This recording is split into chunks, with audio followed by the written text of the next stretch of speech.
Hey there, Streakers. How's everyone doing today? Jamie and I, are excited to be with you today, and we're even more excited because we have a very special guest, someone who I've been following on LinkedIn for quite some time, and he graciously has agreed to be with us on the Streaking podcast. He is the co-author of 3 influential books, including Life Entrepreneurs, Ordinary People Creating Extraordinary Lives, a manifesto for integrating our life and work with purpose and passion, and Triple Crown Leadership, Building Excellent, Ethical, and Enduring Organizations, a winner of the International Book Awards. He runs a life, design, and leadership company and teaches at the Stockholm Business School. He's also a former senior executive at a tech startup, now a market leader with $1 billion in sales. He has given TEDx talks and talks or workshops in 8 different countries. Let's welcome to the Streaking Show, Mr. Gregg Vanourek, and let's start streaking. What is streaking and why should you do it? Streaking is how you set up personal winning streaks. Look at who you want to be and what you need to do to become that person. This is streaking. I'm Jeff. And I'm Jamie. And we are streakers. Through 30 years of marriage and 7 children, we have learned the power of consecutive consistency, or streaking. To start streaking is simple. You just follow these 3 laws. Make it laughably simple, keep a record, and join the streaking community. Streaking is your hidden superpower. With it, you will consistently progress and grow in whatever area of life you want. In this podcast, Jeff and I will share all the fun, exciting, serious, solemn, wonderful parts of family, spiritual, professional, and personal life, and how streaking powers it all. So join us in the conversation, join the movement, and start streaking today. Gregg, we're so excited that you're on with us today. Thank you. Thanks, Jamie. Thanks, Jeff. It's great to be with you. Don't you love those bios? I always love hearing people's bios. I wanted to start today. You had mentioned when we talked a little bit earlier that in college, you took a course called Theories of the Good Life, and that it has meant something to you ever since. So I wanted to kind of start there because I get the impression that maybe this was something that has kind of guided your work since taking this class. You know, it really has. This was a course that I took my senior year in college from Professor Steve Smith called Theories of the Good Life. And actually, the year before, I had taken a philosophy course from Professor John Roth, where, and I studied politics, philosophy, and economics in college. And Professor Roth really challenged us to not only ask the big questions in life, why are you here? What will you do with your life? You know, why is there good and evil in the world? And what are you going to do about it? And these kinds of things. And not only ask the questions, but to live the questions, to have the patience to sit with those questions. And Professor Roth was so passionate about that, he was literally shaking with intensity in class. And that he just really poured into me that, you know, I'd always cared about school and I'd always done pretty well, but he kind of, a light switched on in me. This matters, asking the questions about your life and how you're going to live it. And then the next year, taking this course, Theories of the Good Life, which was a philosophy/religion course, where we had the chance to study what different philosophers and sages of religion, East and West, had written about and talked about, modern philosophers, existential poets, people who are dying. What did they say about what it means to live a good life? And then, of course, the final paper, Jamie, was, what do you think it means to live a good life? You know, you're a senior in college, and let's kind of kick off the rest of your life to get you thinking about it. So what a gift, you know, what a beautiful opportunity to have a chance to reflect at that age, in your formative years. Think about it. And those courses just planted seeds that I continue to harvest throughout my life. And I kind of figure out this is my life work. This is my purpose. And I love it. And of course, I'm still on that journey. I'm still working on crafting my own good life. So after this class and you win it, did you go right into, or what was the course that took you to where you are now? No, it was more of a winding path, as it tends to be for many of us. It wasn't straight, Gregg? It wasn't just straight? I am yet to meet someone who took a straight path to where they are. Right. One of our books, we say the path is winding. You know, the path is winding. And so, no, I did not have it all figured out and, you know, dialed in from there. I went off to London and did a 1-year master's degree. I ended up going to Washington, D.C. to work for a think tank and an education reform foundation, and really got lit up about education. And it turns out that now looking back, I can see that education has been part of what I've been doing. I love to learn, and I love to teach, and I love to write. And so I've been in the policy side, the foundation side. I've been in the private online education side. I've been a teacher. I am a teacher. I teach through my writing. And so it ended up, going through it. And then I keep having these moments throughout my career as I do different things and try different things where I would feel switched on again, where I would touch something that would be like, wow, this is really feels meaningful to you. This feels like something that you love, that you're passionate about, that you care about deeply. And then I'd pay attention to it. Sometimes I'd ignore it, or I wouldn't know how to manifest that. And it just kind of kept coming back. And eventually I learned to kind of listen more and to act more on it, and to make it more and more the center of my work in the real world, where you have to make money and raise a family and kind of do these kinds of things too. And so that's part of the challenge of that puzzle, but it's also part of the fun. How about that? You've said a couple of things that I've loved. When you talked about your philosophy class, you said having the patience to sit with those questions, which I think is really a great way to say that, because sometimes it's easier to just want to either walk away from those questions or feel like I'm just going to change the world. I'm going to save it. And I love that you said the idea of having the patience to sit with the questions.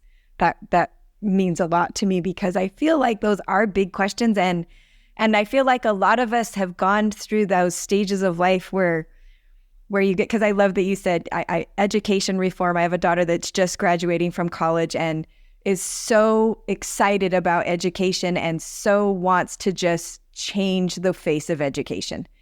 And I'm excited for her, but also sometimes a little nervous, because you get out there and it can be daunting. There's a lot out there, and it's a big creature.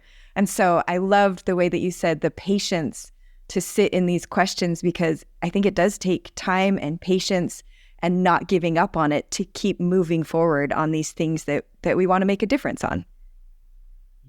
I'm glad you highlighted that, because I think part of it is that our culture is very wired to be, you think about it, swipe, everything on demand, Amazon, social media. And so we're kind of impatient, right? And then maybe our personality, maybe we're results driven, and we really want to do these things. And those things have value that are good, right. But there's also value in what we can learn from the ancients and those philosophers who taught me through John Roth and Steve Smith about sometimes racing to the answers is a mistake, or it's not wise. Mm-hmm. And so it's about respecting that there may be much more depth and there may be a larger picture here.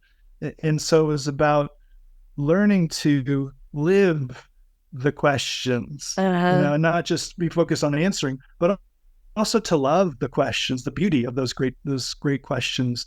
And it even informed my work in entrepreneurship. I've been in startups and teaching entrepreneurship, and often we focus on brainstorming, right? And brainstorming is like, what are the possible solutions? Go, and you want quantity. But there's a thing called question storming. And sometimes your brainstorming doesn't lead to great places. Sometimes what you want to do is ask a lot of questions and then ask more questions. And by doing that, you're tapping into a different part of your brain. It opens up whole other avenues of possibility and creativity that you never do if you're so focused on just solution. So but you can't always just be in the questions. I'm not saying that, but you want to bounce back and forth between the questions and action, warrior and sage. I'm so glad that you said that. I actually have a streak to write a question every day. And I've questioned if I should keep the streak. I started it when I was teaching a class, and I recognized that I needed to get better at asking questions, that was something that, like, there's lecturing and then there's asking really good questions that help people think. I'm no longer teaching that class, but I kept the streak. And I love that and there have been times that I thought, is it good to just always be asking the question, or should I change this streak to ask the question and answer the question? Is it right? So I love that you said there is value in the brainstorming of just asking questions. Not that you stay there forever, but it did make me realize I'm like, I don't have to answer every question I ask, that there's value just in the asking. And so sometimes the answers come to us, yes, in ways that we can't force, so we live into them.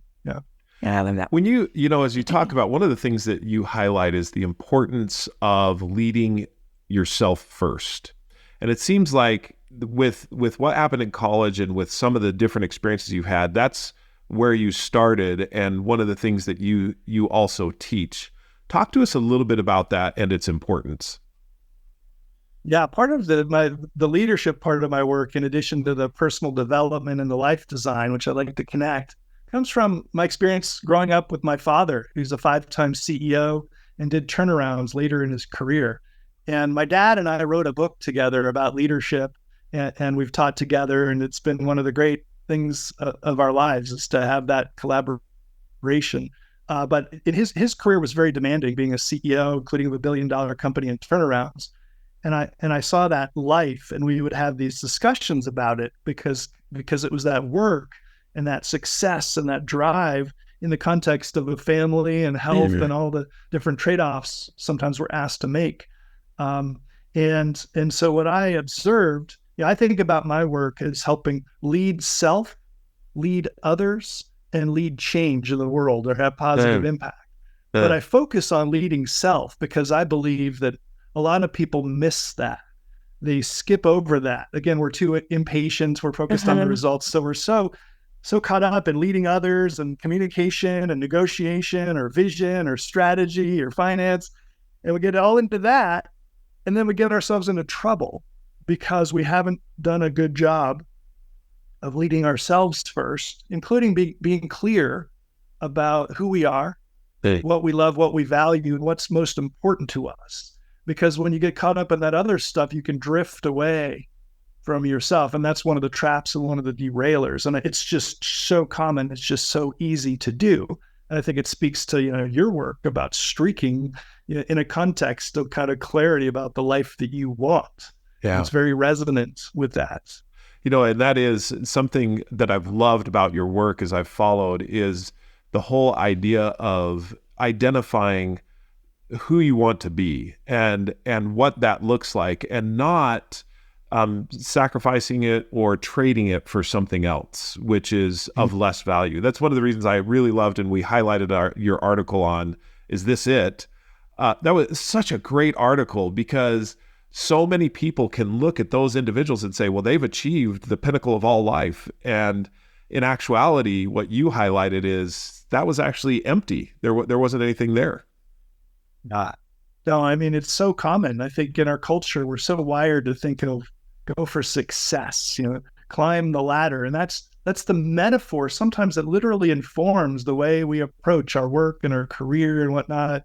And a lot of people are in for a real shock to kind of go all their life, all the destruction, all the sacrifices. And then that's it. The treasure chest, is that going to make you lastingly happy in a way that you're fulfilled or not? And it goes back to other questions about it. Are your ladders leaning against the right wall? But even is the ladder the right metaphor? Other people think about it as a race, and then you get into all sorts of things that don't ultimately stand the test of time for many of us, I think. Yeah. And so we have to be careful about the traps and the damage that can be done following these mental models. These mental models are powerful, so we want to choose them wisely. You just brought up something I had not thought about, but is the ladder against the wall, is that the right metaphor? Because you're right. I mean, I think about that. It's like climbing each rung and getting to the top of whatever it is. That's really fascinating to think about. So what would be a more apt metaphor is what I start to think about. Probably you've spent a lot of time on that. Yeah. I'm not sure I know kind of the right metaphor from my vantage point, but I guess what I'd come back to is, instead of thinking that it's out there and there's a treasure that I'm going to find that's going to kind of be it, or that there's a ladder it's kind of life is right now. And it's an amazing, amazing gift. If you just pause to think, and it's kind of hard to do, but if you look in the cosmic scheme of things, of creation and the cosmos and everything, and how the fact that we're here and our eyes are working and our hearts are beating and we have the ability to be conscious of things and to interact with people, it's incredible. And so, how do we craft a good life and be intentional about that in ways, where they're fundamentals. And so one of the fundamentals is we have to take care of ourselves, our health, and our vitality. Another thing is we're in relationship with people we love, family, friends, God, if you're spiritually, or with the universe, right? We're in relationship. And how connected are we? And then are we contributing? Are we giving something? We've been given this incredible gift, right? And so are we honoring that gift by helping others, or just being of value, being a good spouse, being a good parent, being a good colleague, listening to a friend, supporting someone, these kinds of things. And then who are we becoming in this? And is it something that we would be proud of? Is it something that God would be proud of? And so I don't know what that metaphor is then. But to me, it's not a race. It's not a ladder. It's not a treasure chest.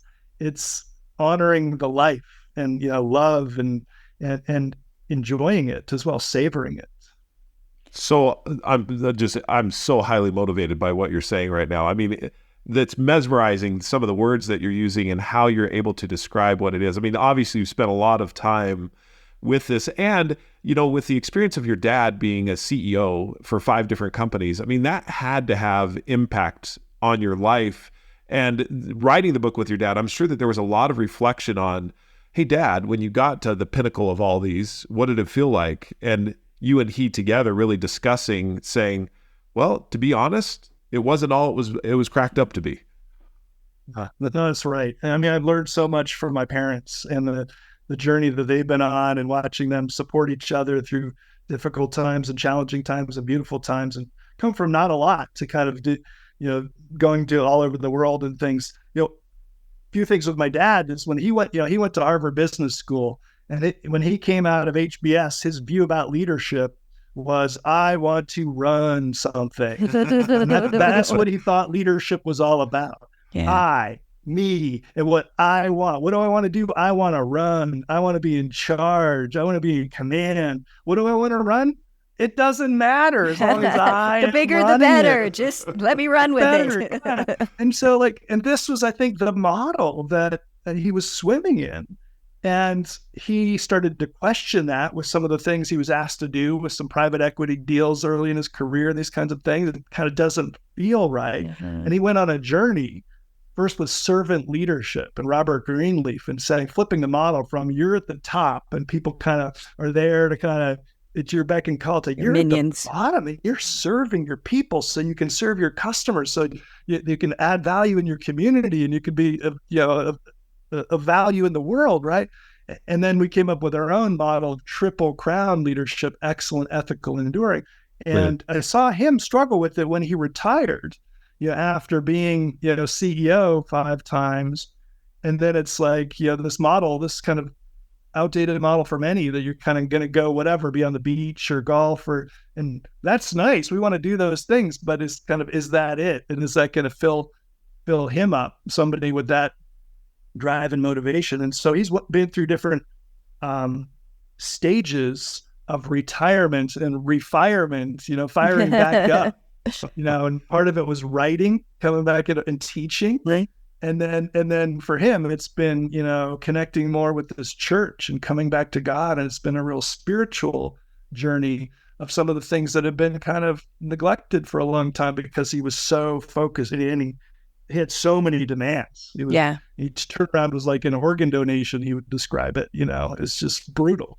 Which organ are you taking today? Right, kidney, liver. Good. But really, really tough stuff. But it's been a really educational to watch and to be alongside my parents as they've been on that journey. As you've been talking and you were asking about a metaphor, I don't have a metaphor, but the thing that's just kept coming to my mind is the thing that's said so often, that the joy is in the journey, that the journey really is the actual fulfilling aspect of the whole thing. And not that, I mean, climbing a mountain and getting to the top, or running a race, but all of those things, when you're running a race, there's only one winner. And there's a lot to be said about running a race, even if you're not the winner, that the joy is in the journey and the who you've become as you've run that race. And so I love as we're talking about this, that I love talking about the journey that your dad went on, and recognizing how he felt about things coming out of college, and ambition and desire to want to really take charge and be able to make a difference, and probably make money and be able to live a good life. All of those things come into play in it.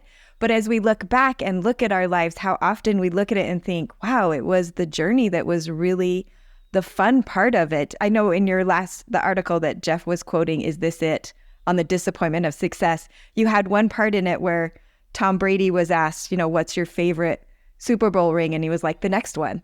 and then kind of questioning, why is that? Like, why can't I be happy with what I have? Why do I feel like, and I do think there is something inside of us that recognizes that the joy is in the journey. Like the really amazing part comes in the opposition and overcoming the opposition. And that when we get there, it's great for a moment, but then we're kind of ready for the next thing. Like, where's the next thing that's going to challenge me, that I'm going to feel that level of purpose again in the journey?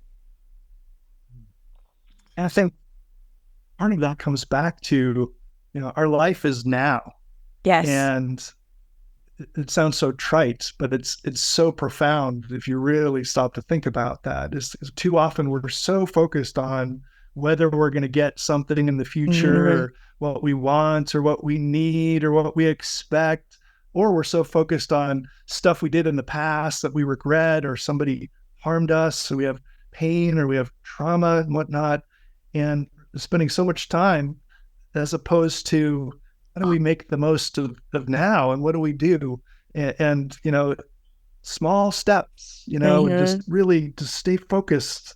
There's just beauty there. Sometimes it's helpful to look ahead. It's definitely helpful to look behind sometimes too, but we don't want to spend too much of our time out there, as opposed to how do we make the most of what's here now. I see this a lot in my life right now, because I'm the mom of 7 children. I have 2 still at home, but I have 5 that are now out of the house, 4 of them that are married, and 2 of them that are starting to have children of their own. And so it's this interesting place where I spent a lot of years raising my children looking for that next milestone. Like, okay, as soon as they're in this grade, or as soon as they're doing this. And I think as a young parent, you start off a little bit conditioned that way. You go to these well checks, and the very first thing they give you are milestones. They give you this paper of what your child should be doing and what they should be doing in the next 3 to 6 months. So you're taught to look forward and say, okay, they need to be doing these milestones, because that's what shows that they're developmentally progressing appropriately. And it's interesting to watch my daughters from the perspective I'm at, where I have 2 still at home and have spent a lot of time looking forward to them growing up. But I'm in a place right now where I'm like, oh, but don't grow too fast. I'm loving having you home.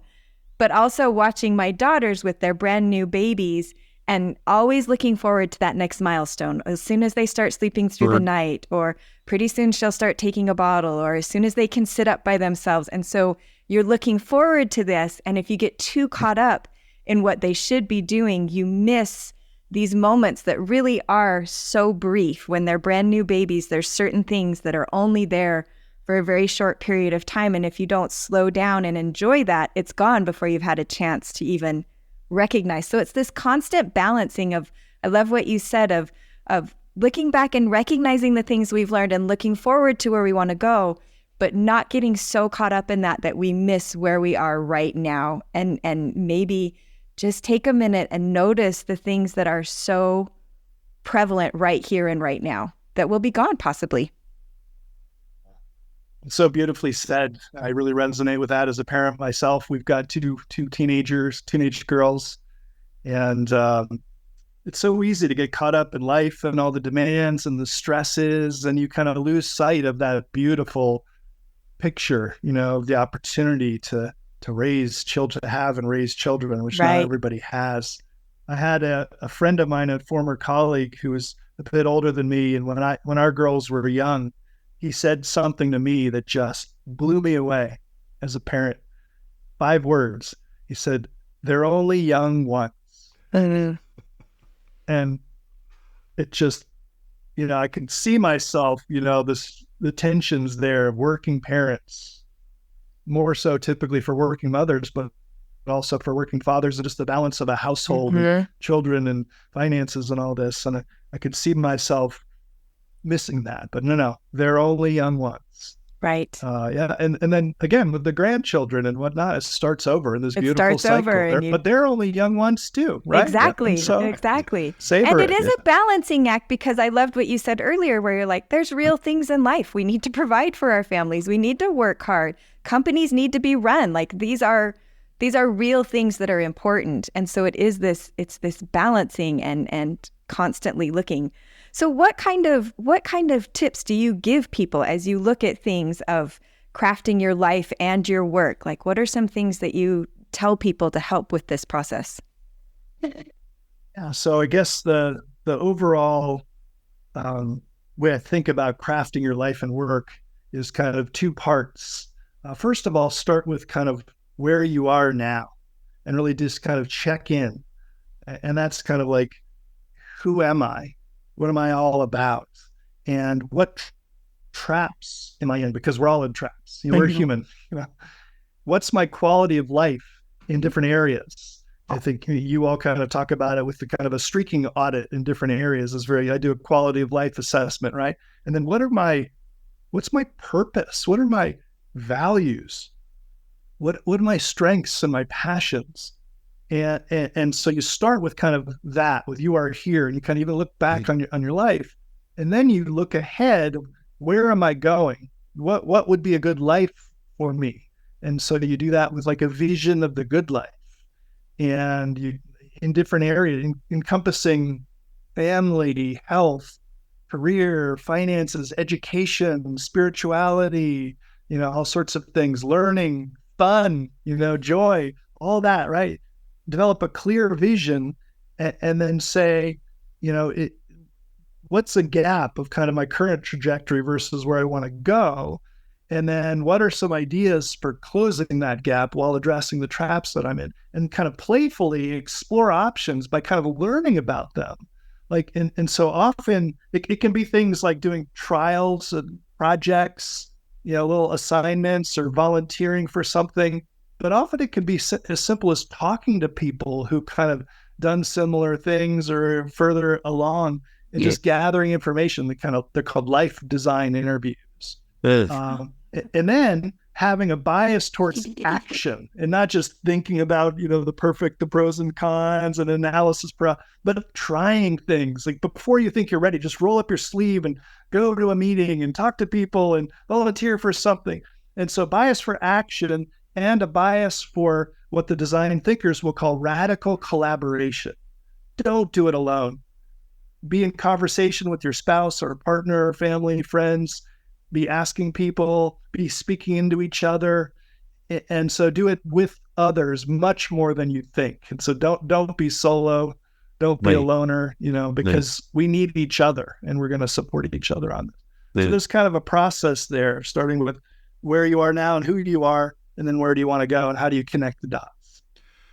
As you were describing that process, one of the things that came to my mind is, and I wanted to dig a little bit deeper into, as I start that process, what are the traps that I may be currently in? And what I want to ask you is, what are some of the more common traps that people get into that this process probably helps to at least highlight and then potentially put a plan together to get out of? Well, first, let me say that I'm so fired up about this topic of traps. It's the subject of my next book that I'm working on currently. And I've been researching it and writing about it. I developed an online traps test where you can kind of go in. And so I started with 60 traps of living, the things that inhibit our happiness, our quality of life. And then I've from version 1, I've narrowed it down to 24 of the most common traps based on the data. I now have over 1,500 people around the world who've taken that test, and also kind of organizing, because some of the traps are related. And so I could say, well, some of these could kind of fit under this trap, and they're more secondary and that kind of stuff. So the version 2 is 24 traps. But I think this is important, Jeff, because, it's good to know. A lot of people take the Strengths Finder assessment, right? It's like, what are your strengths? And I think there's great value in that. I love the book, and I've learned a lot from that. Yes, you want to know your strengths. Yes, you want to know your passions. What are you good at? Or what do you love and get lost in? And there's stuff like that from Jonathan Fields, the Sparketype. But we all have traps. And if we're not aware of the traps that we're in, they're going to keep inhibiting us. It's like a broken record. It's just going to keep playing and playing in our life. It's going to reduce our happiness or our relationships or our performance and this kind of thing. So I think that's missing from the equation. Not a lot of people are focused on that. A lot of the traps are actually mental traps, or kind of go into psychology. And so the data were pretty surprising. And so overthinking was one of the most common traps, including kind of worrying about things in the future, or ruminating, just cycling back and forth on that conversation, or and you can't get out of that loop. You're right. So that's a big one. Another one is negative self-talk. My word, we are so brutal to ourselves. Yeah. We would never talk to our best friend the way we talk to ourselves in our mind. You're such an idiot. I can't believe you did that. There's all sorts of research on kind of imposter syndrome of talented men and women who feel like a fraud even when they're promoted, because they haven't yet figured it all out yet. So you think but no, it's just this, we're brutal to ourselves. So those are common traps. I'd say conforming to what other people want or expect of us, comparing ourselves to other people, just constantly comparing, where do I live? What do I drive? What's my status? And pretty superficial things. And I think that, and so there's a bunch of them. We could talk about more. Drifting through your life without, you're just kind of going through you're kind of busy, but you're just being carried along 5 years, 10 years. Settling for just okay, or for like pretty good. But this is our life. This is our life. We're settling. Are you kidding me? Right. And so, but I think some of the fundamental underlying drivers of many of the big traps are ego and fear. Yeah. And those are some things that we really need to kind of address better if we're going to solve some of these. I really appreciate you identifying them as traps, because that really does help to release what I feel as an individual, me from that there's a way out of them. That if it's a trap, there's a way around it or a way out of it. Whereas if I look at it as, well, that's just who I am, that becomes a trap in itself, that now I'm a victim of my circumstance. But what you've just done is really delineate and talk about these areas in such a way where if it's a trap, that means there's a way to avoid it and a way to get out of it. Really phenomenal. I also love too that, because you said a trap, and I thought negative self-talk or this analysis, sometimes we believe those things and we don't even question whether or not they're true. And calling it a trap is saying something more like, this is something you stepped in, or something to be aware of that you can walk around, or if you get into it, there's ways to release the trap, rather than just accepting, like you said, though, this is who I am, or not even looking at it as who I am, but believing the things that maybe the negative things you're saying, and saying, actually, I'm a loser. That's the problem. And I also find it fascinating that so many of us struggle with so many of the same things, but feel like we're kind of the only ones.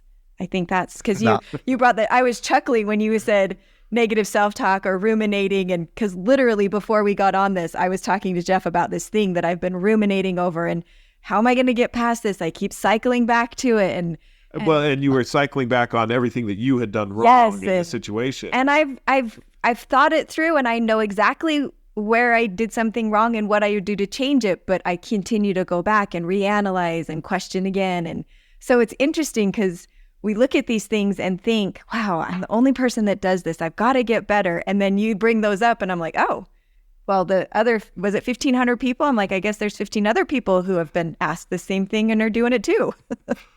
Right, exactly. Yeah.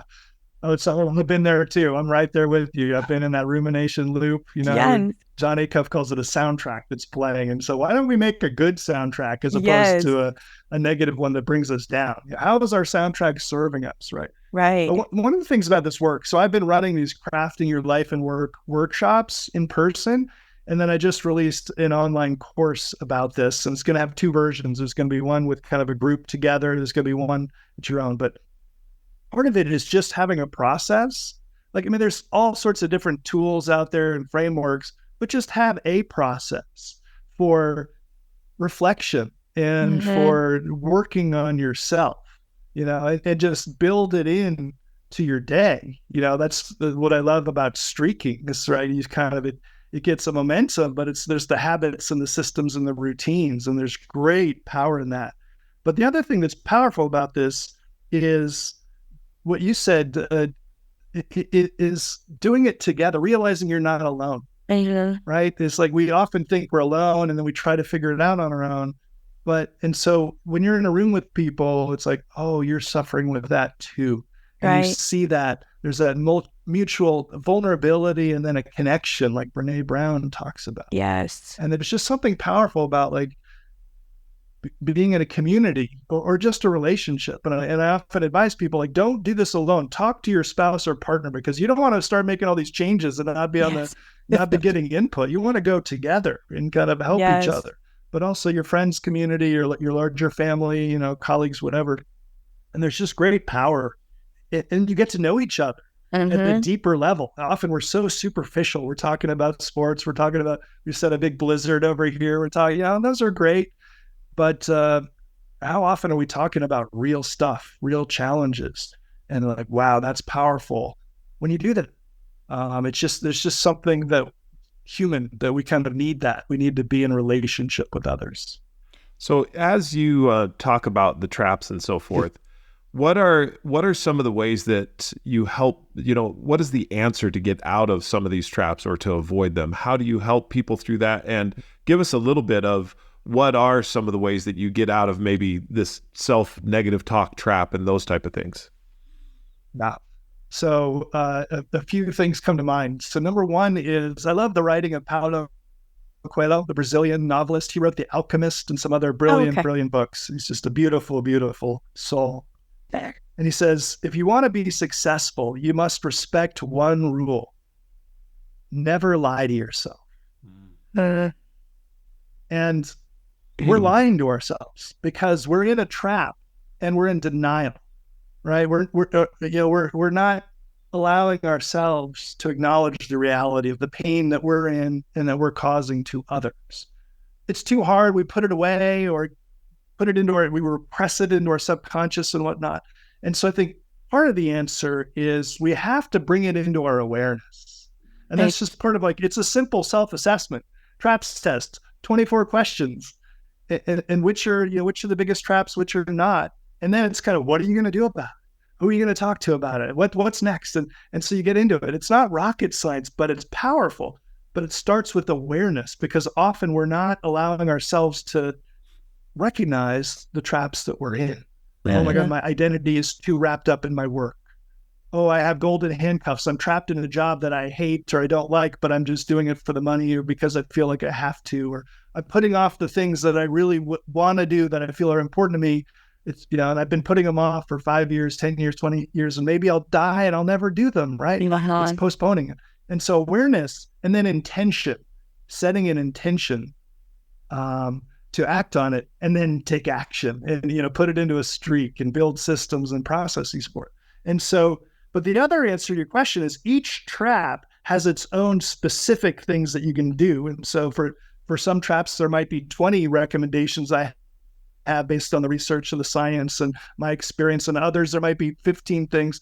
But there's also some common things. I'm starting to call them trap busters. I'm not sure if that's the right term. Oh, I love it. I actually like that a lot. But there's some common things. What I did was I took all of the traps And I took all of the things that you need to do to get out of each trap. And I said, what are the ones that are common across most of those? And that's going to be kind of part 2 of the book, are going to be the common trap busters, where I can go into more detail. And it's things like self-awareness. It's knowing what you're good at, knowing what your core values are, what's most important to you, giving yourself grace, taking care of yourself, having, moving your body, some things like that, having a spiritual practice, a journaling, a gratitude practice. Some of those are common across many, or if not all, of the traps. And so I'm kind of working on my list of those things. So, but the fact is, there's a lot we can do, but it can get overwhelming, because we're probably. So I've never spoken to anybody who's not in a trap, right? Right. And most of us are in several traps, and many people just circle the whole thing, and they're like, I'm in all the traps. I just stepped from trap to trap to trap. Go from trap to trap. And so it can be a little overwhelming, right? And then that can shut us down, because we don't know where to begin. And that's a big mistake, because we want to have that action, that bias towards action that we talked about earlier. So what is your biggest trap? And what's one thing that you can start doing, and then a second thing, and then a third thing? Start there, make some progress, and then maybe we can take on a second trap, but let's not try to take on 5 traps at a time. It's probably not, you're not going to get a lot of traction or momentum. So we want to focus our action, I think. We are such firm believers of that, of you've said words that we love: intentionality, awareness, taking, I think I loved as you were talking about looking at your life and being aware, and you talked about a lot of things that, well, maybe you'd want to change this, but I've also experienced times where I've done awareness and recognized, actually, I am doing what I want to be doing. I just need to recognize that this is it, and value it more, instead of thinking that I need to be doing more than what I am. Recognize, no, I am living the life that I want to be living. And so I think I think everyone has these moments and these journeys that, as they go through the awareness process, they're recognizing places that they are in that they don't want to be, where they want to go someplace else, and probably places where they're like, actually, I'm exactly where I want to be. I just need to recognize that this is, and appreciate it. Stop for a moment and appreciate it. And then the intentionality of it. We talk about intentionality all the time, about being able to take action. But in that process of taking action, starting small and allowing yourself to be successful, allowing yourself to have time and grace to grow, because you're taking on something new, or you're thinking about it in a different way. And you don't want life to come in and take over, so that this thing that you were really excited about falls by the wayside because life got busy and you don't have time to think about it anymore. But you also don't want to try and take on and change your whole life at once and become this all brand new person, because it's not going to happen, and you're just going to feel like a failure. Progress happens slow with consistent effort. And so we love everything you've said. Thank you. And I'm just kind of nodding as you're talking, because I'm seeing that. One of the trap busters, I think, is reframing. Yes. And sometimes we're in this mental model like we were talking about earlier, and it's not serving us. But we have this amazing gift of being able to kind of choose different thoughts, like Viktor Frankl talked about, Yes. in Man's Search for Meaning, and see things differently. I mean, I do even simple things. When the negative thoughts are coming to me, I literally just swipe. I kind of in my mind, I swipe them away, or I physically take out my hand and I swipe. I say, I don't want that thought anymore. Go away. Go away. And That's simple things so like good. that. It's a mini reframe in a sense, but part of reframing, I think, is also perspective. And so as you were talking, Jamie, I'm really thinking about, we get caught up in our problems, and this is the ego. It's like, oh, woe is me. I've got stress. I've got this happening.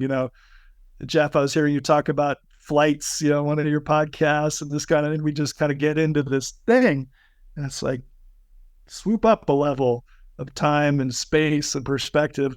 My word, how blessed we are, how privileged we are. The problems that we have, people would give anything for the problems that we have not long ago in history, or currently today in places that are not as fortunate and whatnot. And that brings a sense of, that perspective can bring more gratitude. Like, wow, we have a Absolutely. lot. And we can celebrate, Jamie, the things that aren't going well. Like, wow, Right. I am living it, but still there's going to be problems and meetings and deadlines and stuff. But that's Exactly. just life. but we can celebrate, we could savor, and then we can have joy, right? We can have joy in our lives too. Let's not forget about that. We need that. We've been through a dark, difficult time. There's a lot of stuff happening in the world. So we need that joy and that fun factor. Yeah. So in your work, as the work that you do today, you work with individuals and organizations. Tell us just a little bit about that work so that the individuals who are listening to this can know a little bit about what you do, and then share with us how they can get a hold of you, all the different areas that they can contact you. So in my business, I offer these courses and workshops. So crafting your life and work being kind of the signature one, online and in person. And then I'm also speaking virtually and in person on these topics of life design, as we're talking about traps, and things like living your best life, including mental health and well-being, and a whole leadership piece too. And I like to connect the dots to these, or connect it, life and work. So I like to do it holistically. I do a little bit of coaching. I'm also, writing books. I'm working on my fourth one now. And then I'm a teacher. And so part of my work is so I'm still affiliated. We lived in Sweden for 10 years. Our girls were born here, and then we lived there for 10 years. Now we're back. And so I still do some teaching at Stockholm Business School in their executive MBA program in a leadership course. And I do guest teaching here in the United States as well. So those are the things. And then, I'm really trying to write a lot because I love writing, and I learn so much, and it helps my teaching and all this. And so I'm really publishing a lot, both on my greggvanourek.com blog, and also my dad and I have a triplecrownleadership.com where I blog about leadership. And when I say blog, some of them are really, quite in-depth articles. So, they're not super short. I've got some of those too. And so people who are looking to connect with me can go to the websites. Best place to start is greggvanourek.com. It's greggvanourek.com. And then all the TRAPS test is there. There's a quality of life assessment there. There's a goals guide. It's all free. And then links to our leadership work.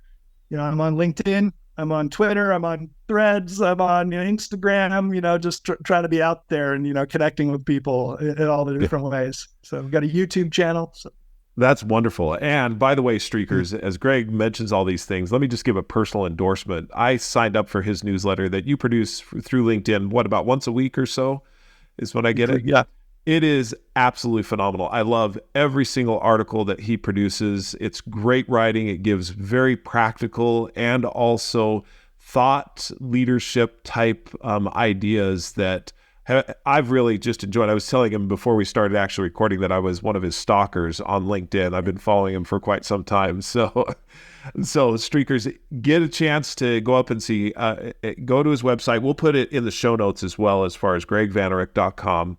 And we look forward to, Gregg, we probably need to set up another time where we can go through leadership. We talked a lot about, just personal traps and so forth, but man, I'll bet what you have in leadership is something that we could go another hour on completely. Let's do it. We got to set that up. That'll be so much fun. But I just have to say that, I really admire your work, and I endorse, what you all talk about with streaking and the clarity and the intentionality and the momentum. And it really goes back to research from Harvard on progress principle and small wins and all this thing. And so, I build what you all talk about into my life, into my morning routine, into my days, into my checklist, into my wall calendar, my evening. And, I've got my own systems for keeping track of the things that are important to me. And so I just want to acknowledge you all for the brilliant and important work that you do.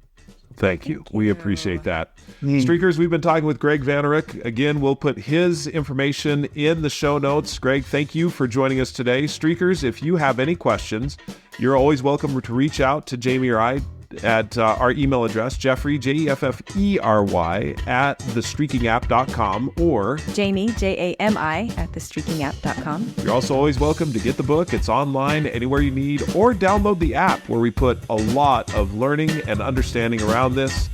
Hopefully you have a fantastic day, and until we talk again, keep streaking.